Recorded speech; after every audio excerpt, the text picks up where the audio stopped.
Singapore সফরে ডাহা fail SIT. Singapore থেকে খালি হাতেই ফিরল মুন্না প্রসাদের এসআইটি। সিসিটিভি ফুটেজ ছাড়াই ফিরল অসম পুলিশের দল। 19শে সেপ্টেম্বরের সিসিটিভি ফুটেজের জন্য অন্তত আরও 10 দিন অপেক্ষা করতে হবে এসআইটিকে। সিঙ্গাপুর সফর সেরে ফিরে আসার পর শুক্রবার সাংবাদিকদের নিজেই কথাগুলো জানান এসআইটি প্রধান এসডিজিপি মুন্না প্রসাদ গুপ্তা। সিসিটিভি ফুটেজৰ কথা আমি সিঙ্গাপুৰ আৰক্ষীক ক'লোঁ, সেইটো তেওঁলোকৰ দ্বাৰাহে আমি পাম।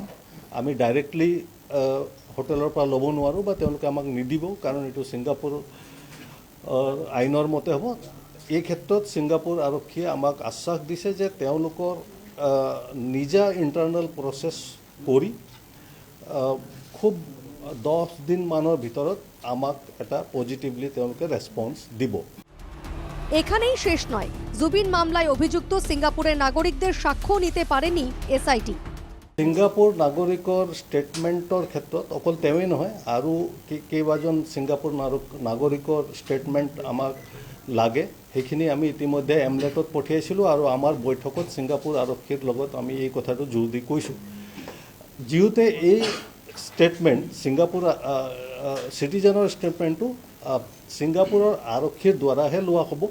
গতিকে তেওঁলোকে আমাক কৈছে যে তেওঁলোকে 10 দিনৰ ভিতৰত সেইখিনি সম্পূৰ্ণ কৰি আমাক দিব। সিঙ্গাপুরে জুবিনদের হোটেল সহ প্লেস অফ অকারেন্সে ঘুরে বেড়ালেও কার্যত কোনো তথ্য প্রমাণ নিয়ে আসতে পারেনি এসআইটি। ভারতীয় হাই কমিশন, সিঙ্গাপুর পুলিশের 5 সদস্যের প্রতিনিধি দল সহ উচ্চস্তরীয় বেশ কয়েকটি বৈঠক হলেও কার্যত এসআইটির সিঙ্গাপুর সফরে প্রসব হয়েছে অশ্বডিম্ব। ঘটনাৰ কেছটোৰ লগত জড়িত যিখিনি ঘটনাস্থলী আছিলে, বিভিন্ন ঘটনাস্থলী আছিলে, সেইখিনিও আমি পৰিদৰ্শন কৰিলোঁ। আৰু ইয়াৰ লগতে বাকী যিখিনি তদন্তৰ কাম লিগেলি আমি সিঙ্গাপুৰত কৰিব পাৰোঁ, সেই গোটেইখিনি কাম আমি কৰিলোঁ। প্লেস অফ অকারেন্সে গেলেও সরেজমিনে তদন্তের কোনো সুযোগ পায়নি এসআইটি, শুধু চোখে দেখে ফিরে আসা। এসডিজিপি মুন্না প্রসাদের মন্তব্যেই জলের মতো স্পষ্ট এটা। আসলে সে সুযোগও ছিল না।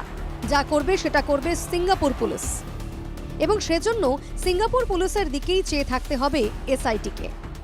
তাৰপিছত 21 তাৰিখে আমি সিঙ্গাপুৰৰ আৰক্ষীৰ উচ্চ পৰ্যায়ৰ 5জনীয়া এটা দলৰ লগত আমি বৈঠকত বহিলোঁ।